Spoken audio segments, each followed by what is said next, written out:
Hello and welcome to today's Cancer Biomedicine BSc taster session. Thanks very much for joining us. My name is Yanni Leung and I'm currently a Cancer Biomedicine student here at UCL and your chair this afternoon. We're hoping this taster session will address those core specific questions you may have and will help you gain an insight into what it really is like to study on our Cancer Biomedicine program here at UCL. So this afternoon, our speaker, Dr. Ursula McGovern, will introduce you to some of the great science and medicine that you will learn as a student here. Dr. McGovern will also provide a summary of the Cancer Biomedicine program, and there will be a Q&A session for the second part of the event. This session is also being recorded and will be made available on our website following today's event. We're here to respond to your questions, so please share those throughout using the Q&A function on Zoom. Now, to introduce our speaker, we have Dr. Ursula McGovern. She is a consultant medical oncologist at UCL hospitals, and she was appointed a consultant in 2011 and completed her oncology training in London, obtaining a PhD in molecular oncology from Imperial College. She specializes in the treatment of prostate and bladder cancer. In her role as a UCL Honorary Associate Professor, she runs the oncology teaching program delivered by UCL Medical School and is the undergrad program lead for the UCL Cancer Institute, helping to train and encourage UCL students to become the cancer physicians and researchers of the future. Over to you, Dr. McGovern. Thank you very much. Thank you, Yanni. So welcome everyone, and thank you very much for joining us today to hear a little bit more about cancer biomedicine. So as Yanni mentioned in the introduction, I tend to wear two hats. I'm a working oncologist at UCLH, so I have a clinical practice and I treat prostate and bladder cancer, and that's about 2/3 of my role. But the other third of my role is teaching at UCL, and I'm the undergraduate teaching lead for the Cancer Institute. So we have our Cancer Biomedicine BSc as one of our programs, and today's session is a little bit about setting the scene of where we are with cancer in 2023, and then telling you a bit more about the course, and then you've got an opportunity to ask some questions. So cancer has been around for an awful long time. This is an old disease. We know about it from ancient Egyptian papyri, and the oldest case was thousands of years ago. So this is not a new disease by any means. And the causes and the reason why we develop cancer has been a bit of a conundrum for scientists for a long, long time. And you probably all know this already, but what is cancer? So when we sort of try to explain to our patients what's actually happening, basically it's when our cells just become uncontrolled in terms of their growth. So the cells start to overdivide, they can spread, the tumor infiltrates other organs, and then will eventually spread to other tissues. And it can really happen in any organ. So I treat prostate and bladder cancer, but we know that there are more than 200 different types of cancer. So it's a common condition and can really happen in any organ within the body. So just want you to have think about some of the points I'm going to raise today. So my first thought for you, just have a quick think. What do people think? 1 in 2 people in the UK will get cancer. What does everyone think about that? That's quite a high figure, isn't it? Is that true or false? Well, that is true, which is quite a sobering number, isn't it? To think that 1 in 2 people in the UK are going to develop cancer in their lifetime. Now, I need that to put that in context. So that just means that 1 in 2 of us may develop it. It does not mean that half of us are going to die with a cancer diagnosis. So a lot of people say to me, oh goodness, why have you done oncology? That must be so depressing, all these people with cancer. But we cure an awful lot of the patients that we meet, and our survival rates are improving. So yes, 1 in 2 sounds like a lot. Those patients are diagnosed with cancer, but more and more patients are surviving their cancer diagnosis. They're being cured, and our survival rates are continuing to improve.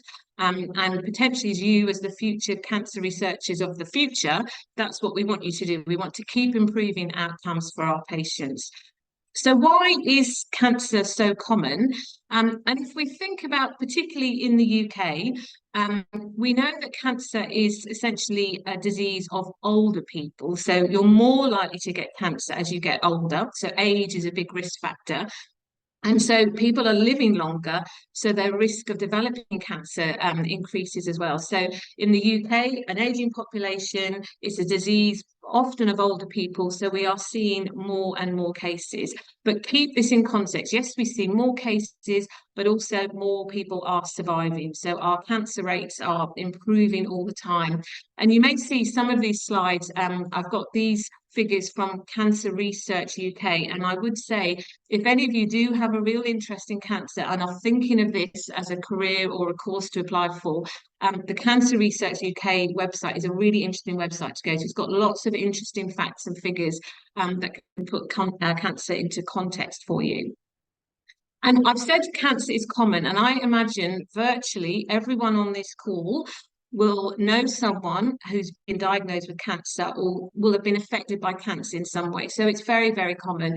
So if I think about my clinical practice, our clinics are full of new patients coming through every single week with a new cancer diagnosis.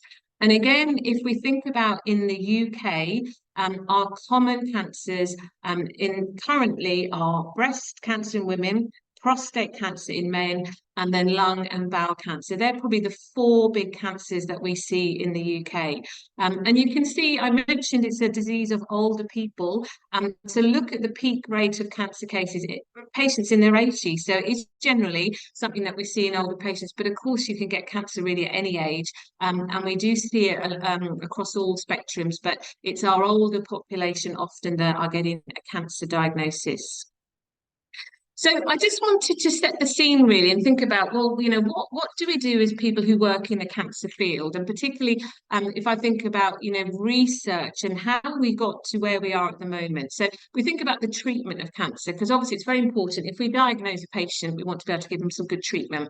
So if we think about treatment of cancer nowadays, we might think about surgery, we think about chemotherapy. So I'm a medical oncologist, so I give a lot of chemotherapy, and radiotherapy is very effective. But more and more, we're finding that our patients actually will often get a combination of these treatments. So they may have an operation, and they may have chemotherapy, and they may have radiotherapy. And I think what's really exciting about the field of cancer at the moment is there is a lot of research and a lot of groundbreaking new treatments that are coming through. And the days are gone when we just might give chemotherapy to everyone and hope for the best. We're starting to understand cancer is a much more personalized disease. And we talk about this concept of personalized medicine. So we're looking at an individual tumor, and we're looking at that at the molecular and genetic level now, and thinking, well, what can we target? What's gone wrong with this patient? Is there a molecular or genetic feature that potentially we can target? So it's a really exciting time to be working within the cancer field, because we're understanding a lot more about why patients develop cancer, and the pathways that might be involved. And then that allows us to think about better treatments for our patients. So it's something that's always evolving over time. So a little bit about treatment. So I said I give chemotherapy. So why does chemotherapy work very well? Well, think about chemotherapy. It kills off any rapidly dividing cells. And I said at the start, with cancer, we see unregulated proliferation of cells. So very effective at killing off cancer cells. And chemotherapy will damage the DNA of a cancer cell beyond repair. So it can't survive, it can't go through the cell cycle, and it can't normally divide. So very effective treatment for cancer. But the problem we have with chemotherapy is it doesn't just kill off cancer cells. And we'll come back to that when we're thinking about side effects of treatment. And you're probably all doing biology, chemistry. You'll have an understanding of how our cells replicate, how they divide. And this is the beauty of chemotherapy, because different chemotherapy drugs work in different ways. So you can see here, you can interfere with perhaps DNA synthesis, or you can interfere with DNA replication. You can prevent mitosis. These are all really good mechanisms of trying to kill off cancer cells. And our chemotherapy drugs often work in different ways, which is why we often give combinations of treatment. So some of our chemotherapies, for example, for breast cancer, you might have a patient who's having 2 or 3 different chemotherapy drugs as part of their treatment. But that's all about trying to hit that cancer cell as many times as you can by different mechanisms to get a very effective therapeutic effect. So it's working at the cellular level in terms of chemotherapy. But I've said chemotherapy is not specific for cancer cells. So if I think about my clinical practice again, a lot of what I'm doing, I'm seeing patients with chemotherapy and they're getting side effects because any cell that grows quickly might be affected by chemotherapy. So the common things we see with our patients, they may feel tired, they may have some sickness. Younger patients, it may affect their fertility. So we have younger women perhaps with breast cancer, chemotherapy will have a significant effect on their fertility, which can be very distressing for patients. I think we all think about that classical picture of a bald head when we think about chemotherapy patients and hair loss. Doesn't happen with all chemotherapies, but not uncommon. Probably the most worrying side effect of chemotherapy is the effect it can have on the bone marrow. So we know that it causes suppression of the bone marrow, and that compromises the immune system for our patients. So patients at risk of infections, they can get toxicity with their bowels, they get mouth ulcers. So these would be the sort of things that we would be discussing with a patient about potential side effects of treatment. And a lot of the sort of research that's going on nowadays is how do we make chemotherapy more tolerable? How do we make our targeted treatments less likely to cause side effects? Radiotherapy, also a very effective treatment for cancer. And again, something that's a lot of research is going on into new radiotherapy techniques at the moment. I think only a week ago, the headline story on the BBC 10 o'clock news was about radiotherapy trials. So this is still really at the forefront of what we're doing. So radiotherapy, just killing off cancer cells in a slightly different way. So using ionizing radiation to try and destroy the DNA of these cancer cells. And our techniques are getting better and better with radiotherapy. So you want to try and deliver maximal doses of radiotherapy to the tumour while trying not to give too much dose to the surrounding tissues. So my radiotherapy colleagues are usually very interested in physics and technical sort of drawing to make sure they can deliver radiotherapy to the tumour and not cause too much in the way of side effects. And this is a very typical picture of a patient coming up to have radiotherapy. And I think people forget sometimes radiotherapy can absolutely be a curative treatment for our patients with cancer. So we use a lot in prostate cancer, for example. They come up maybe 4 or 5 weeks of treatment. They lie on the couch there. They have external beam radiotherapy. And again, a very effective treatment for cancer. Now, some of you, if you've got an interest in cancer, may have heard about immunotherapy, and it's sort of everywhere in our clinical practice at the moment. And we've got a lot of research groups in the Cancer Institute that are looking into immunotherapy as potentially a real important future development in cancer treatment. So we know that cancer cells are very clever. They sit under the radar of the immune system and basically detect or aren't detected by our normal immune system, and they can switch off the normal activity of our immune cells. So what we're doing with immunotherapy is basically trying to manipulate the immune system to turn it back on again. And it's looking like a very, very effective way of treating cancer. And this is very different to chemotherapy and radiotherapy. So this is a new tool in our armory to try and fight cancer. And just this is a slide that I show to researchers, I show to my students, I show to doctors. It's trying to explain what's happening with immunotherapy. But to keep it nice and simple, I like this concept, just thinking about it. It's trying to release the brakes in a car to get the car moving again. So that's what we're trying to achieve. So we've got these cancer cells that are sitting under the radar, they're switched off. We use these immune checkpoint inhibitors, these new drugs, and basically they reinvigorate the immune system and allow our own normal tumor immune cells to kill off cancer cells. So very effective treatment. And I can tell you now, this is really the way we are going with quite a lot of our cancer treatments. So manipulating the immune system, using our own immunity to try and treat cancer. And I think this is, again, putting it in context in terms of, all the research that's gone into the role of the immune system in cancer now translates into what we do for patients. So this picture here, this is a patient with melanoma. Melanoma is a very difficult cancer for us to treat. Doesn't really respond very well to chemotherapy. But look at the slide here. This tumor has melted away with immunotherapy. Really dramatic response for this patient. So again, it's always thinking about this translational work. We talk about from bench to bedside. So the research that you might do in 5-10 years time is going to lead to new drug development in 15-20 years time and have a real positive impact for our patients. So immunotherapy now completely changed the treatment landscape for things like melanoma, lung cancer. I use it a lot, bladder cancer, and patients are doing much better, and they don't get all those side effects that we see with chemotherapy. So really groundbreaking and looking very exciting.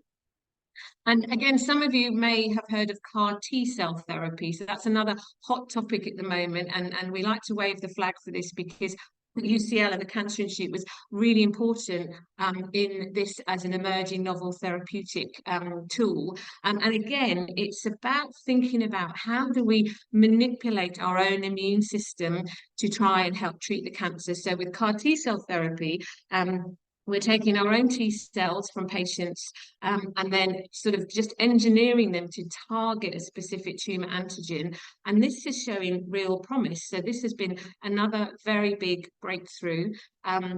And if anyone's particularly interested, there was a nice documentary about this a couple of years ago on the BBC about CAR T-cell therapy, which was all pioneered at the UCL Cancer Institute and patients at UCLH. So when I say we are at the cutting edge of new development, we truly are really bringing new treatments to our patients and doing all the research that's allowing all these new techniques to be developed. And excuse me, it's really important in terms of some of these more difficult cancers for us to treat. So think about pediatric cancers, children's cancers and leukemias. Again, historically, perhaps didn't do so well with things like chemotherapy, etc. But CAR T-cell therapy, using the immune system to try and treat these cancers, has been magnificent in terms of changing the outcomes for patients. So you really see that the role of the researcher in doing their lab work, getting their results, and then we translate that into direct clinical care. So very exciting for us here because this was all driven by work from the Cancer Institute.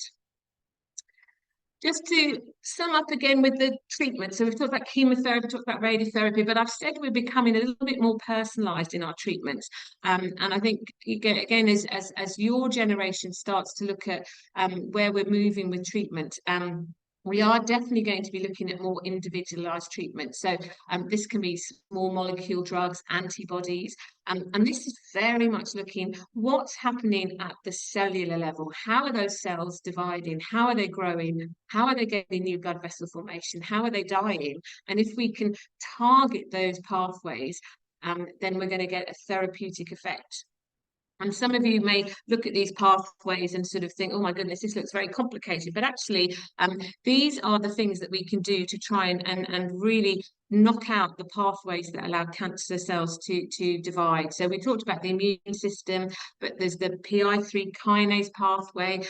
There's angiogenesis, how cancer cells make new blood vessels. Lots of different things we can target.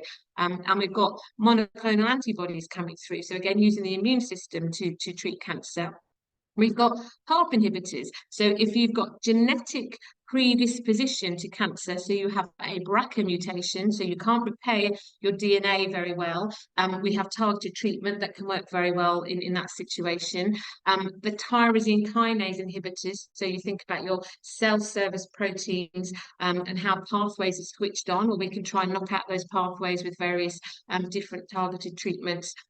And very much in my line of work in prostate cancer we know is dependent on androgens, testosterone. So if we can block the action of testosterone, we can have a very good therapeutic effect. So targeting things at the cellular level, absolutely going to be one of the ways forward for our treatments.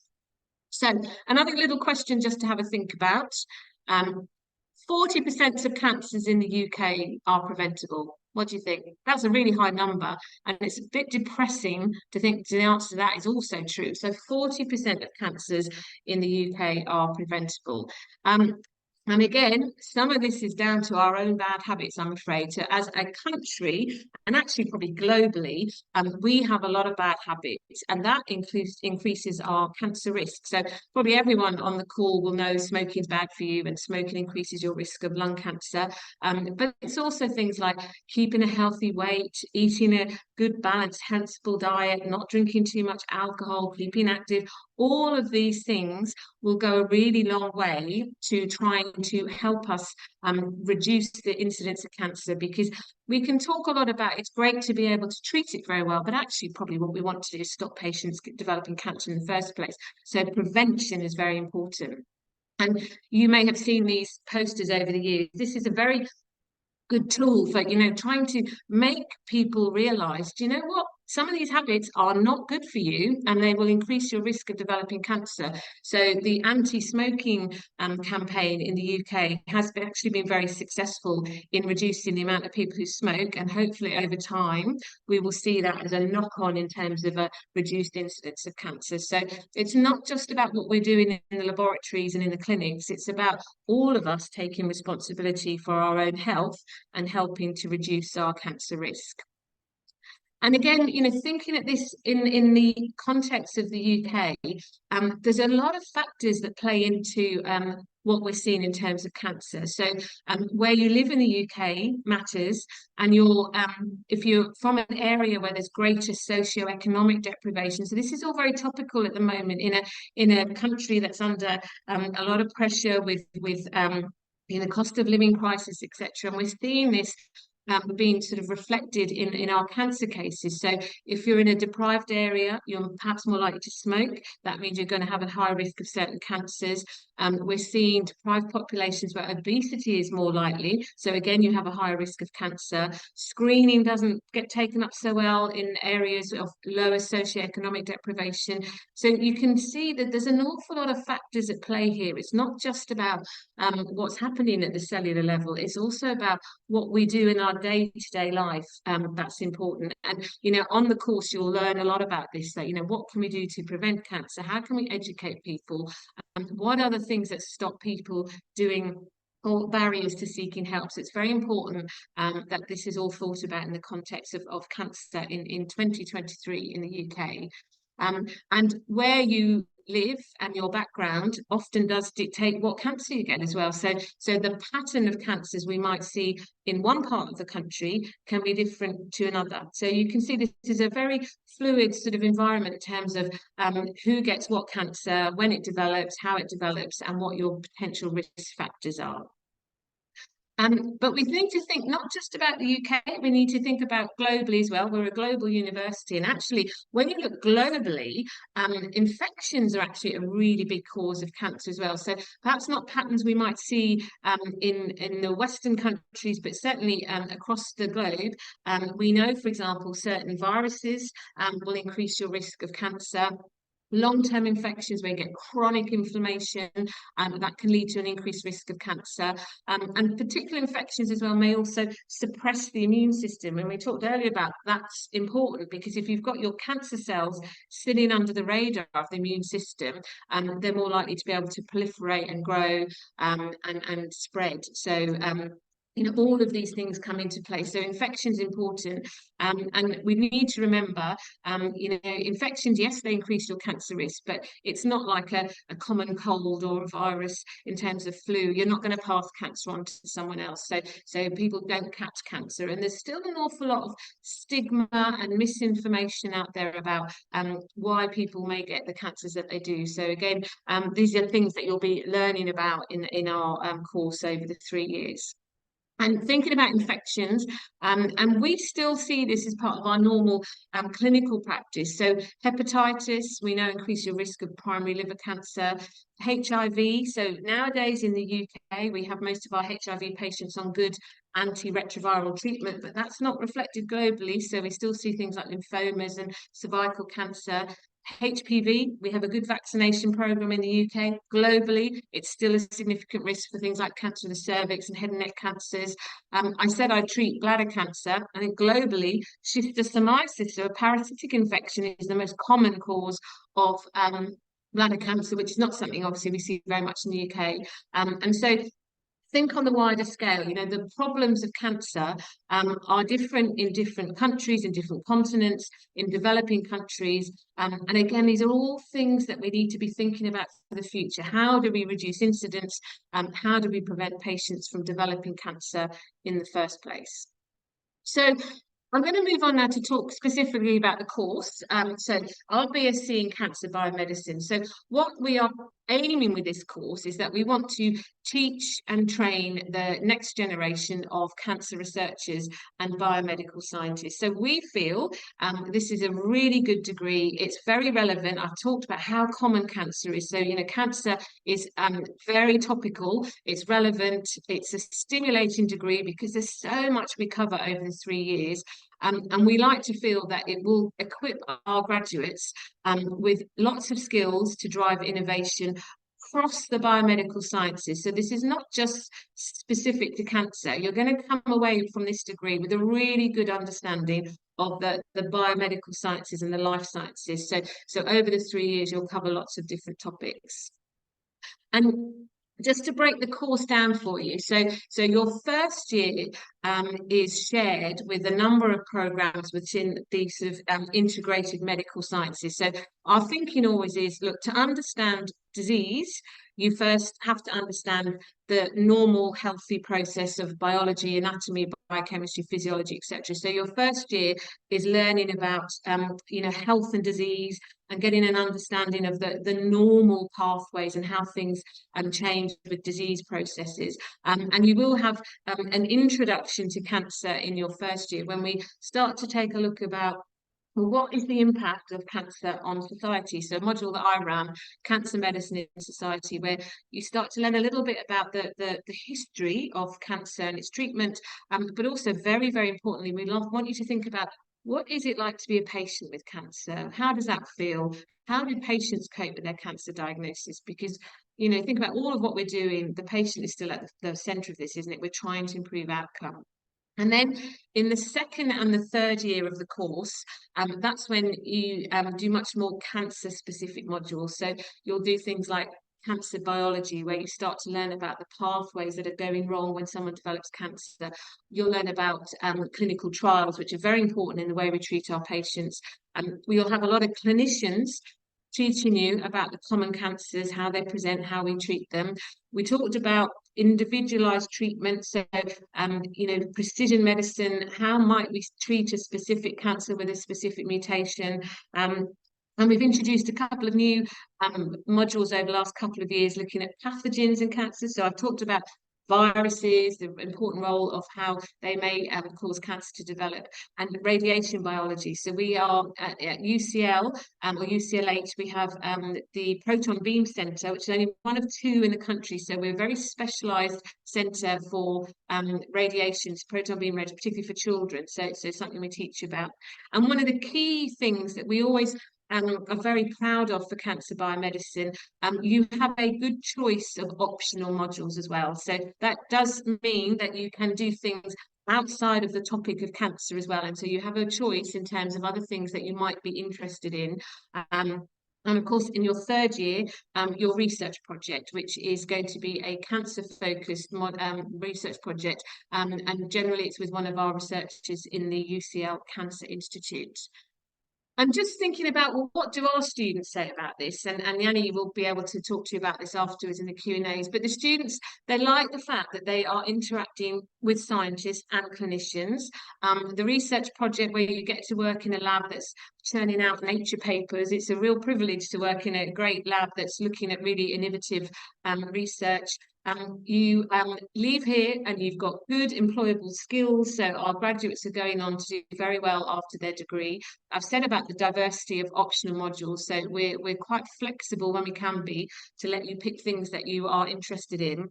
And one thing I really want to emphasize, because we often hear this when we do our open days, and some students are a little bit worried that, oh, you know, if I pick cancer, I'm a bit sort of closed off, it's very specific, I'm not keeping my options open, but I would absolutely say that's not the case. So just because you're doing a cancer biomedicine course, it doesn't restrict you just to the topic of cancer alone. And I thought, what other topics do we cover? And this list was endless, really. I could go on with the sort of things that you'll also learn about. So, and these are in the modules that you'll do. So molecular biology, pharmacology, immunology, it plays a big role in all of this. So our students are doing modules about immunity and infection. Some will learn about statistics, which is important if you think about clinical trial work, health economics, global health, programming, bioinformatics, medical physics. There's lots of different things that our students are learning about. So don't think that by just picking cancer biomedicine,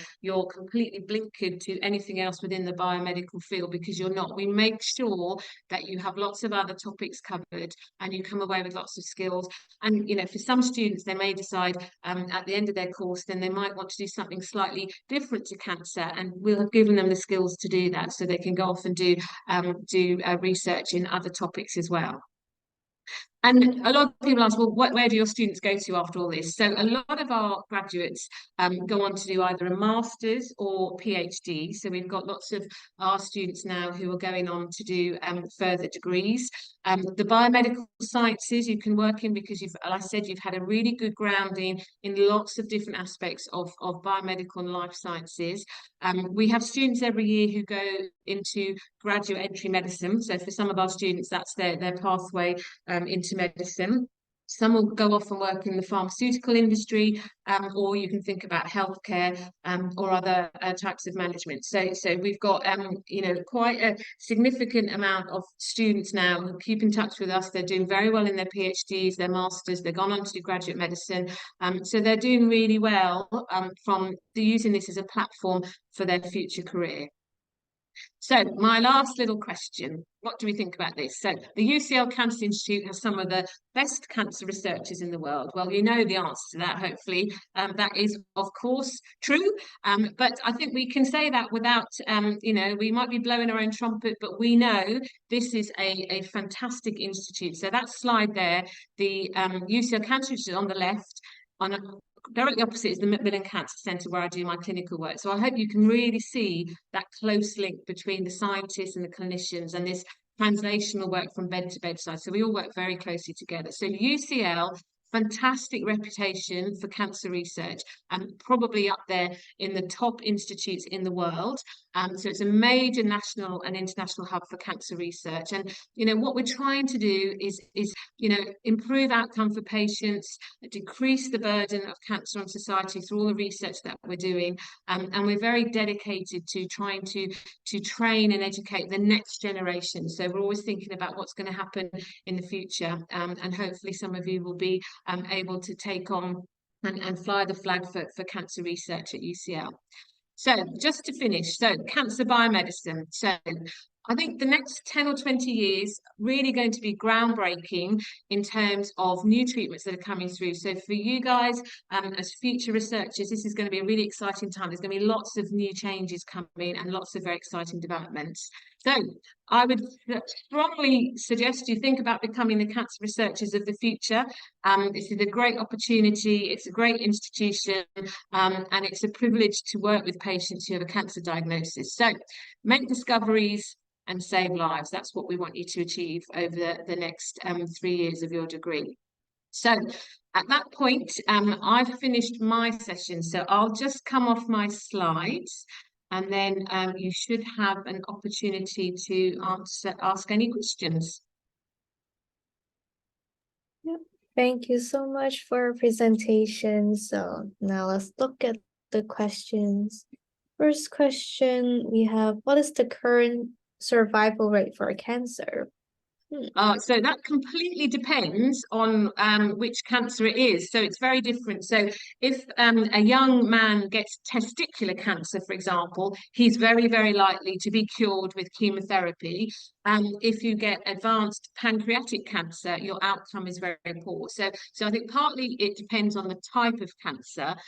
The other thing is the stage of cancer when you're diagnosed. So we know you will do much better and you're much more likely to survive if you have an earlier diagnosis. So that's something that we're always striving for. We don't want patients presenting with very advanced disease when we can't cure them. So we either want to prevent them getting cancer in the first place, or we want to make sure we diagnose it nice and early when we can treat and cure them. So it does depend very much on the individual cancer.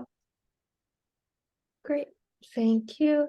And now someone asked, what are the most common careers students go on to do after the course? Yeah.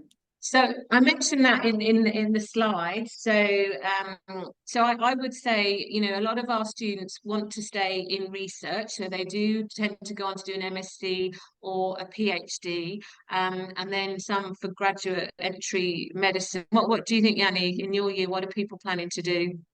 Yeah, I think a lot of people are considering continuing in research, but again, there are a lot of possibilities. You can go into industry, consultancy.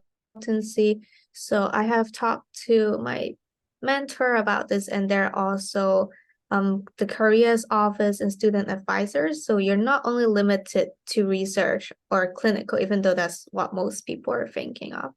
Yeah. So a lot of different resources to help you discover which roads would suit you more during your university. Yeah. Okay. Do you think it is possible to develop immunity for cancer? Oh, good question. I mean, cancer is what we would call a very heterogeneous disease. So it does different things in different people. And we don't fully understand, why some patients develop cancer and why some patients don't. And maybe some patients do have some innate immunity that reduces their risk. I think it's more about what we might be able to do in terms of immunity. Looking at things like cancer vaccines. We've talked about CAR T cell therapy. So the immune system is a very powerful tool, and I'm sure that's where a lot of our research is going. And that's what we need to harness for future treatments. So I think it's more about, can we train our immune system to fight cancer or to stop cancer developing? So things like maybe we talked about vaccination as well, so you can protect perhaps patients from developing cancer in the first place. Great. Okay. Do we get to interact with patients during the course, such as patients in your clinic? Wow. So it's not structured as part of the course.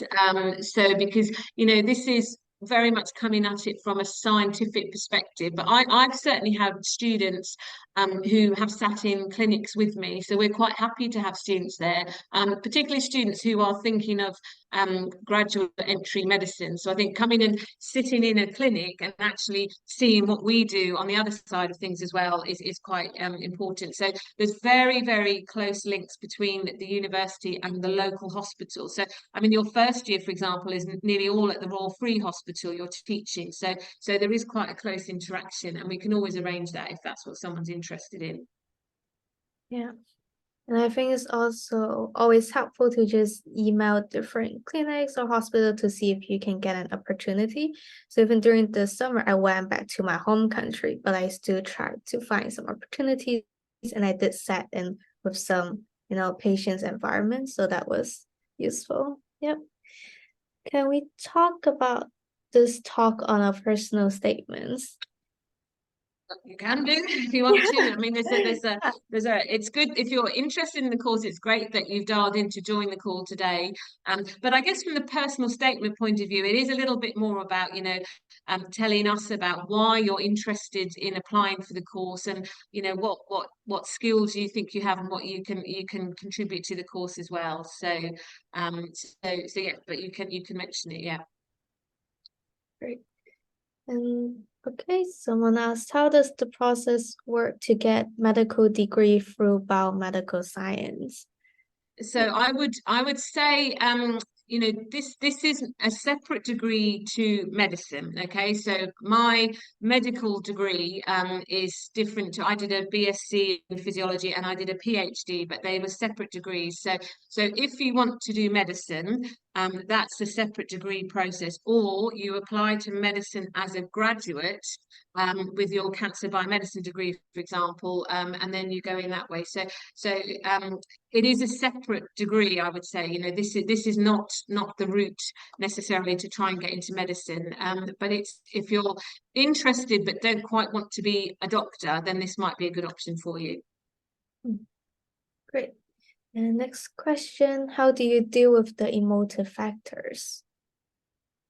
I mean, I'm not sure quite what that means. If I mean, you know, it's I mean, I love what I do, and it sometimes is very challenging. I mean, you know, sometimes, you know, patients perhaps don't do as well as we want, and you know, we're not going to cure everyone, but it's a real privilege to get to know these patients, and you know, they're wonderful, the things that cancer patients tolerate and cope with, and you know, the environment that we're in at the moment in the NHS, it's all very challenging in terms of trying to treat patients.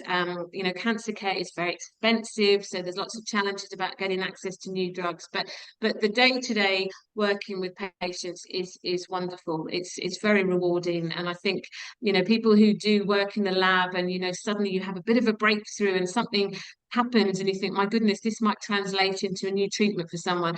It's so rewarding. So the positive factors will far outweigh any of the negative things, I would say. Yeah, I think like a lot of us on the course are also like aware of the difficulties of the disease, but just learning about it and all the possibilities and the research that we're going to maybe make in the future would motivate us to handle them realistically. Yeah. Okay, next question. What work experience would I need as a year 12 student to do this course at university? Well, for Yanni, do you want to answer that? yeah, I guess COVID hit when I was applying for university, so it was a more challenging time for us to find a lot of work experience.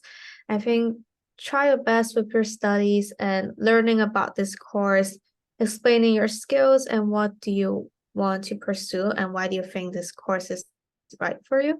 There are also online courses that are free to sign up for, so I think that was a great alternative if you cannot find an in-person sit-in for, say, like a clinic.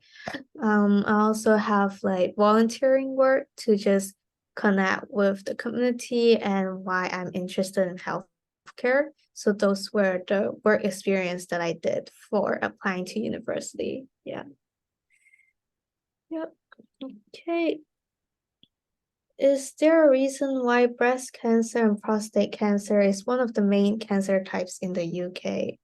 Another good question. So I think for prostate, we would say partly it's about age. So I said at the start, didn't I? So we have an aging population in the UK.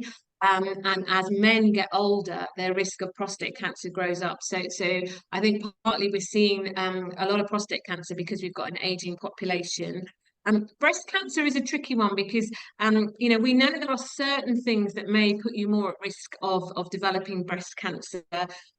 So whether that's, you know, use of the pill or hormone replacement therapy, or there's almost certainly some environmental factors and genetic factors. So I mean, this is one of the questions we need to be asking as researchers, isn't it? You know, why are these cancers so common? Why is the incidence so high? And what can we do about it? So, but certainly for prostate, it's mainly about older age. Thank you. Okay, what did Miss McGovern do as an undergrad degree? So yeah, so I did physiology. So I did a physiology degree, and I'd been thinking about medicine, and I liked the physiology component. And then I applied to medicine as a graduate, and then so that was my entry into medicine.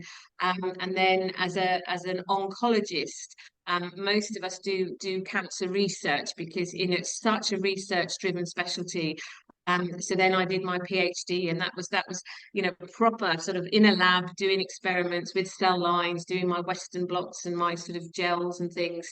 It's really important. The two go hand in hand very much. You need to have an understanding of the science to understand how to apply that to clinical practice. So certainly oncology is very much linked with the scientific side of things. But my undergraduate degree was physiology.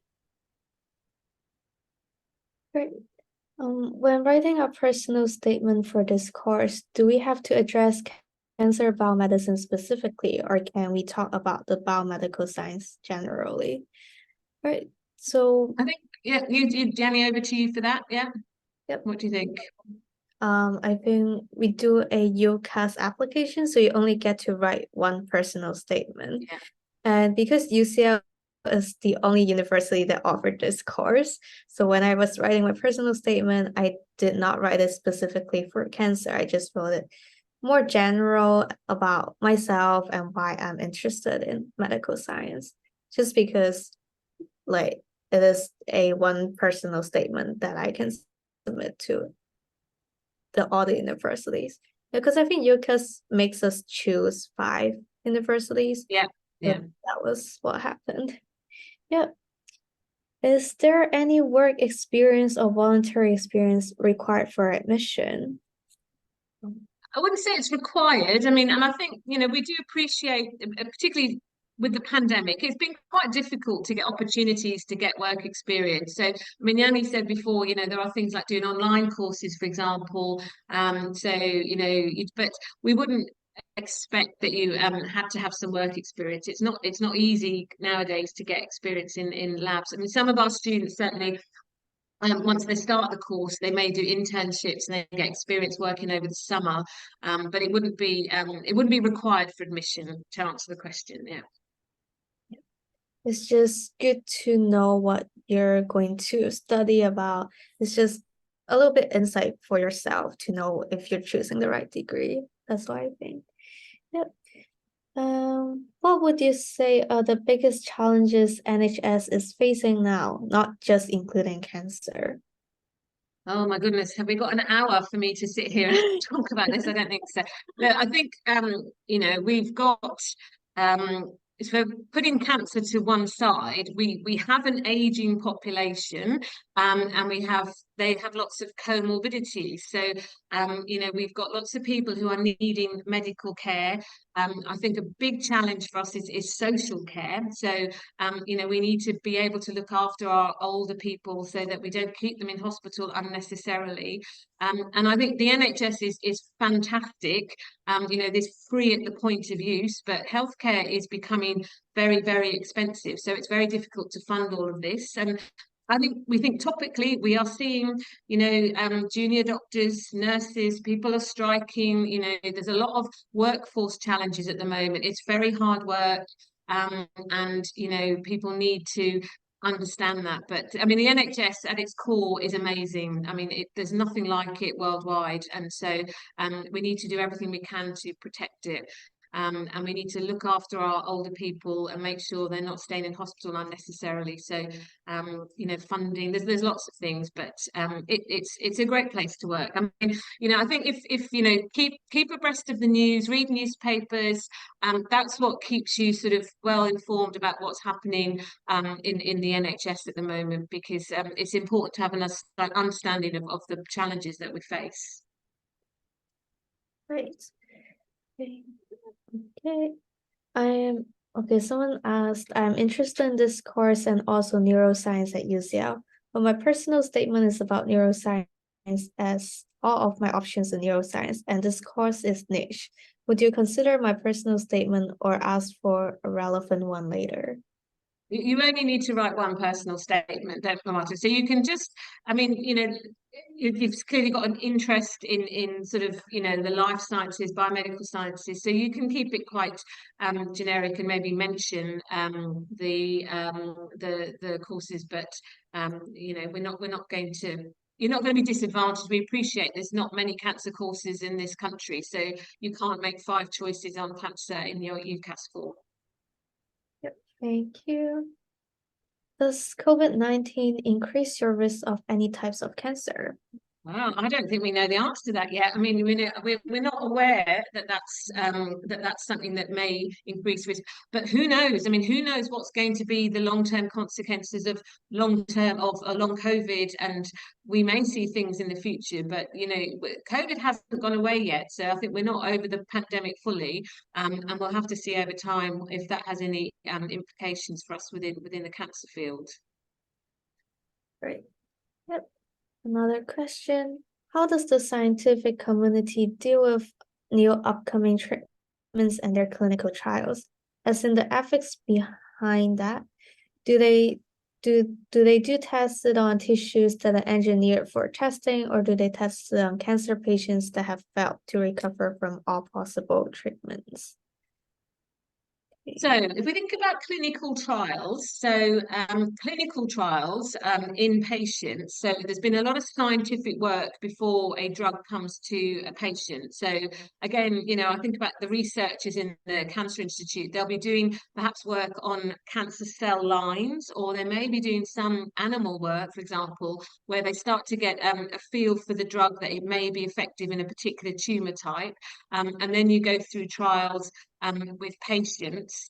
And so some trials, patients have had some treatment already and they don't have other options, and that's why they're going down that route. Or some trials we're saying, well, we'll give you the standard treatment plus you may get something extra, and that's how we do it. So it takes an awful lot of time for a drug to get to clinical trial status. So there'll have been years of scientific research before that happens. So that's what we mean about the translating it from bench to bedside. The scientists are doing the lab work, and then we'll do that in the clinical side of things. So it takes a long time.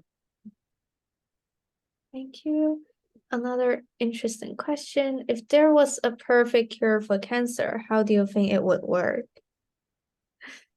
Yeah, you answer that one first, and then we'll see. What do you think? Definitely it has to, we're learning about the cancer hallmarks right now, and a large part is about evading the immune response, proliferating, and also being resistant. So definitely the cure for cancer, and there's so many different types of cancer. So just generally speaking, it has to really eliminate the whole cancer, so there are no residue parts that would cause the patients to, say, relapse.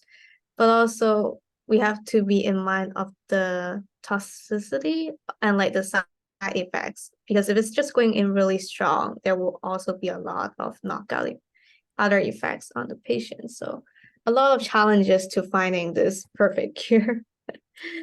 Yeah.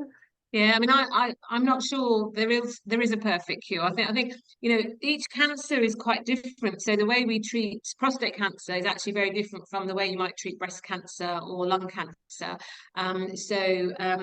It may be that we'll find perfect treatments for an individual type of cancer, but not all. But we'll see. I mean, that's hopefully your role for the future, that you'll find that perfect cure, and solve all our ills with the research that you do. Yep. So the question asked, what specific things will help us gain a place in this course? Well, you need your A-level results or IB or equivalent. So you need to be predicted the correct academic requirements. And I think Emiliana had posted a link to the course requirements in the chat. And then again, it's about personal statement and showing us why you're interested in this degree program, what you think you might gain from it, and what you can offer us as a student coming to UCL. So that's all the things that you could include in your personal statement. Yep. A general tip I have for personal statements would be try not to talk about too many things, but not go into details. Rather choose quality over quantity. So really explain what you've learned, what you've done personally in these activities, because maybe everyone have done similar experience. Is how you talk about what you've learned and what you want to bring to the table that will make you stand out. So just a little tip. Yep. I have a question asking what were the other courses I applied to. So I applied to biomedical science, biochemistry, and just, generally biology courses. So those were the courses I applied to. But cancer is obviously the most niche and interesting one that I applied to. That's also why I ended up here. Because, yeah. All right. So what do you need to become an oncologist? So an oncologist is a medical doctor. So you do need to have your medical doctor, so MBBS or the equivalent. So you'll have to do your undergraduate degree in medicine, and then you do lots of general medical training, and then you do your specialist oncology training. So it takes quite a long time to train an oncologist.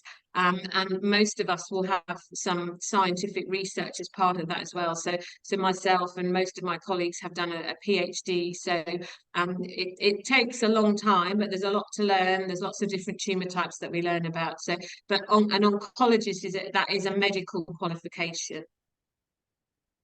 Great. Okay.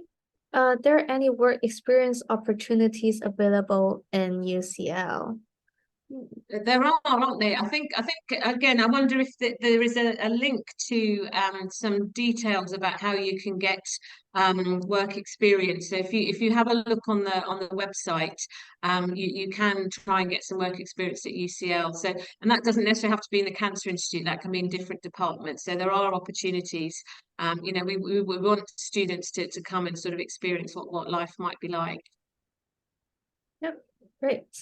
And can you apply for the immunology and infection and cancer biology course at UCL? Well, yeah, we do Yeah, have absolutely. Yeah. courses on Yeah. immunology. Yeah. And you can move sometimes. So that I talked about that first year being shared with the other integrated medical sciences programs. So one of the reasons we do it all together is that there is sometimes some movement. So we may have someone who starts doing the nutrition degree and then thinks, actually, I'm a bit more interested in cancer, and they move over. And equally, they might be doing cancer, think, well, actually, my real interest is in infection and immunity. And again, you can move. So there is you can apply for them as separate courses, but you've got a bit of degree of movement in that first year as well anyway. Great. And does your ethnic background have any difference on developing cancer? It does, yeah, absolutely. So we know, I mean, I told you I treat prostate cancer. So we know men of black race are more likely to develop prostate cancer. So they've probably got twice as high risk as a white male in the UK. And we do see different patterns of cancers depending on where people are from. So your ethnic background does play a role. And again, this is a really exciting and interesting field of research because it's finding the nuances of what's going on, that certain populations have a higher risk in a certain area than other people, and does that risk move as they move sort of across the globe. But your ethnic background definitely can have a risk and a difference in your cancer risk. Yep, thank you. And what do you think is the hardest type of cancer to treat? Oh, I mean, they can all be challenging depending on, the stage of the cancer when it's diagnosed. I mean, I think certainly brain cancers, so brain tumors when they're advanced can be very challenging for us to treat. Pancreatic cancer is another cancer when it's more advanced is very difficult to treat. So it really does depend on what type of cancer but more importantly, the stage of the cancer when it's diagnosed. So if we can operate and remove it all, that's great. But if it's more advanced, it becomes a bit more challenging. Right. Okay. Last questions for today. With a BSc degree in biomedical science or biological science, can you still go into oncology after?